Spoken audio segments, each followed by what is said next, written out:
and welcome to the March episode of More or Less. I'm Peggy, and I'm here with Cody and James. How are you, Cody? I'm doing well. I wanted to let you know this podcast is brought to you by Baker Orthotics and Prosthetics. We are here for all of your orthotic and prosthetic needs and solutions. You can reach us at 817-332-7313. And James, you're with us today. I appreciate you coming on, hanging out with us, and we're going to talk about sports prosthetics today. Talking about movement. That's right. Movement. It's time so that So- we can move, kids can move. Absolutely. Ooh, good for foreshadowing, James. I like that. How about that? That's right.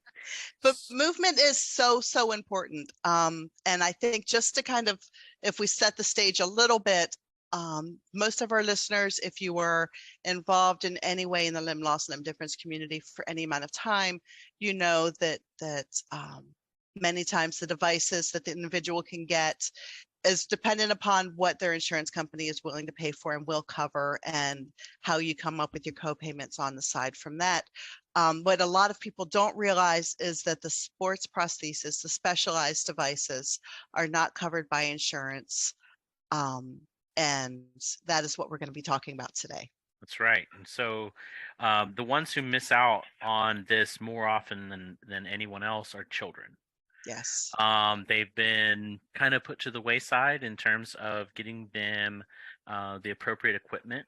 And so we're going to just dive into what it's like to be an amputee child who, could use or could have used that. And I say that because I was an amputee child who did not have access to sports prosthetics. I would say, limited. Of course, this was, I was receiving prosthetics as a child back from 1984 until what I grew up sometime in the 90s. And even then, it wasn't widely available. When I was very small, the feet were all wood or foam and satch feet is what we called them, and the knees were like door hinge knees, and the socket technology wasn't quite what it needs to be to facilitate running and doing all the things that you would do at high rates of speed. It was barely able to really get around without falling frequently. What was it like on the playground? Like, what was young Cody's recess like when all the kids were playing like dodgeball or kickball or whatever kids are playing? What were you typically doing on the playground? I would play tetherball, so you don't really move a lot with that. Mm-hmm. Right? I would just really walk around with my friends and talk and make up games that didn't require running. I would, get into the monkey bars. You don't really run on the monkey bars. I just kept to the things that were non-ambulatory, if you will. So you're not necessarily needing to use your legs. And would I look over at the children who were playing dodgeball with envy? Yeah, I did. I honestly did. I would try sometimes to join in, but honestly, I just couldn't push the prosthesis hard enough to make it do what I would need to do to keep up. It just wasn't there for me. So. Wow. But that was back in the 80s and 90s. So I'm thinking of modern day kids, right? Who they see are Paralympic heroes who are out there doing amazing things on these sport devices. And they finally have somebody that looks like them that they can look up to. But yet we pull the wool out of them, right? Because we're like, yeah, you could do that. You could work hard. You could become, a runner. You could do track. You could do whatever. But sorry, your devices aren't covered. You're too young for us to worry about sport devices. Move on. Oh yeah, that's got to be. Yeah, I mean it's tough. I mean, and when I was a child, I'll tell you, we we went through the parity law changes, right? But before that, we had what was it? A policy for my father's insurance that paid $2,000 one time ever Hmm. on a policy for a prosthetic limb for me. Thankfully, I had a fund set up due to circumstances around my case that I was able to receive care in general. But otherwise it's free prosthetics from the Shriner hospitals, which are great. Don't get me Right. wrong, great. They just don't provide above and beyond, normal daily walking prosthetics. Now, at the same time, around 1991, two, somewhere in there, I started seeing posters on the walls at the prosthetics facilities that were people who were running, and they had blades on, the very first running blades, and you had people like Tony Volpentest, who became kind of an idol for me at a very, very young age. And I thought, wow, I can't believe that there's somebody out there who looks like that in a tracksuit and is going at that rate of speed, right? I've Hmm. never experienced that. So it got my wheels turning, and it got me excited about where prosthetics were headed.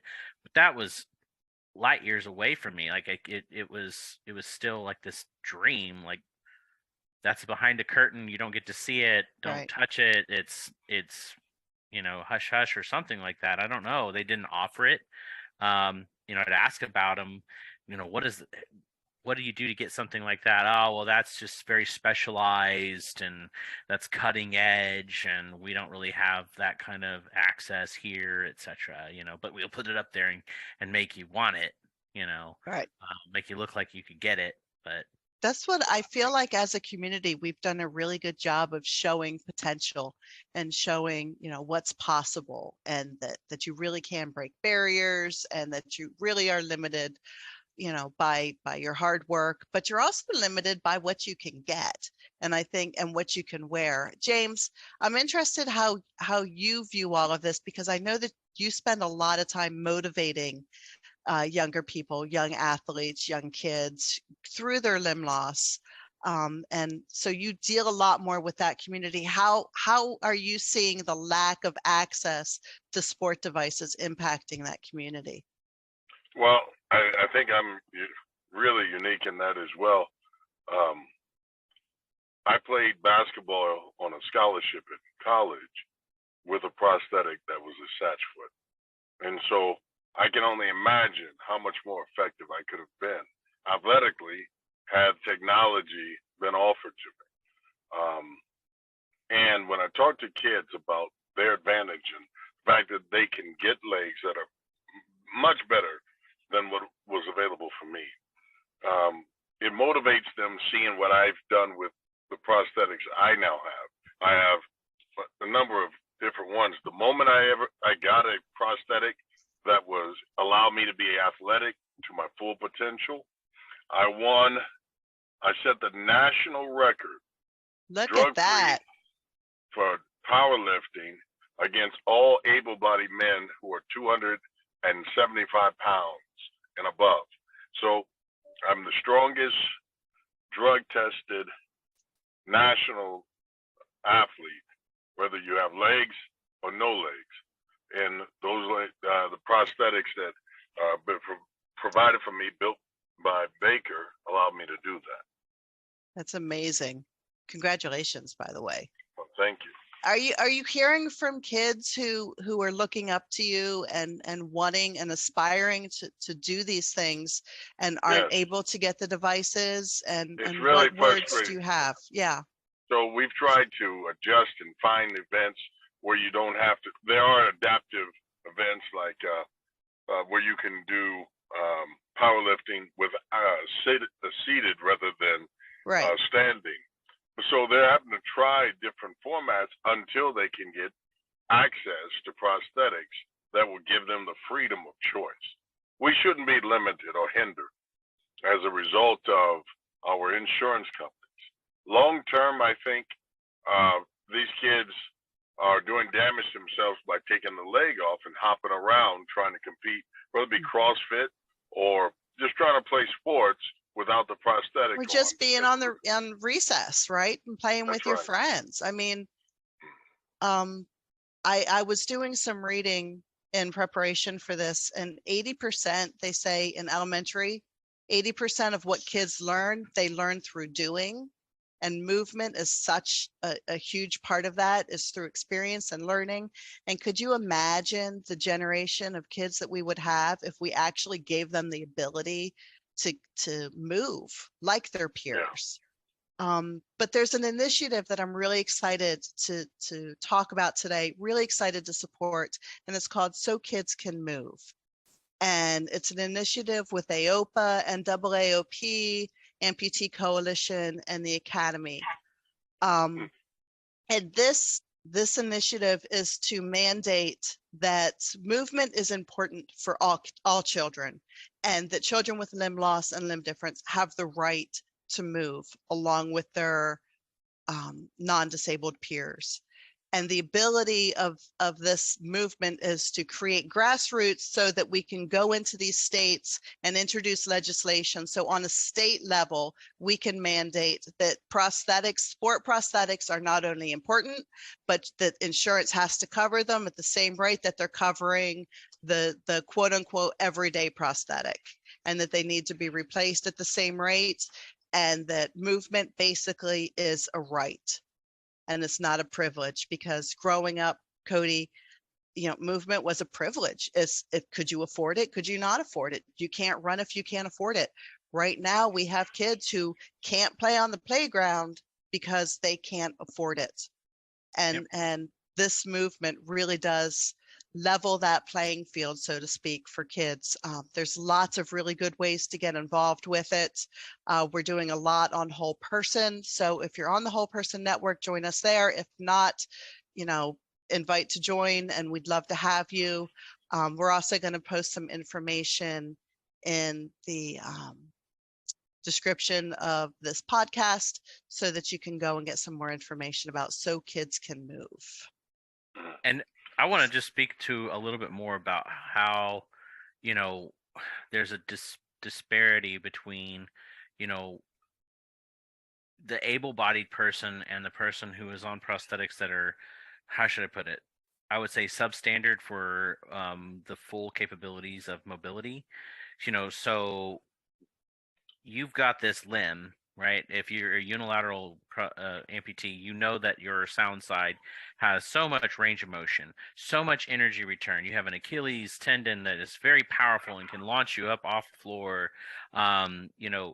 There's shock absorption and all different matter of biomechanical processes happening in your sound side that it is stripped down to the bare minimum in most prosthetic limbs. And you lose so much function, it actually can cause damage to the rest of your body from the impact of using substandard prosthetics. I say substandard, just like less mobile prosthetics, to perform high functioning activities. If you try to run on a satch foot, you're going to blow out your knee, your hip, your back from all of the torque and the shock that your body's going to take. Right.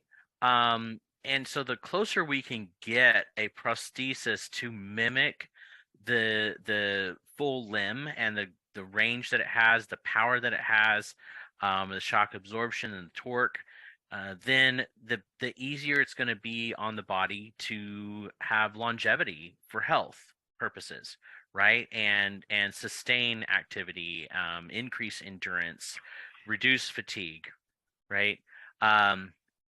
So, it's absolutely vital that we give the appropriate device for the activity that's at hand. And for children, running is an activity that all of them do that are capable of running.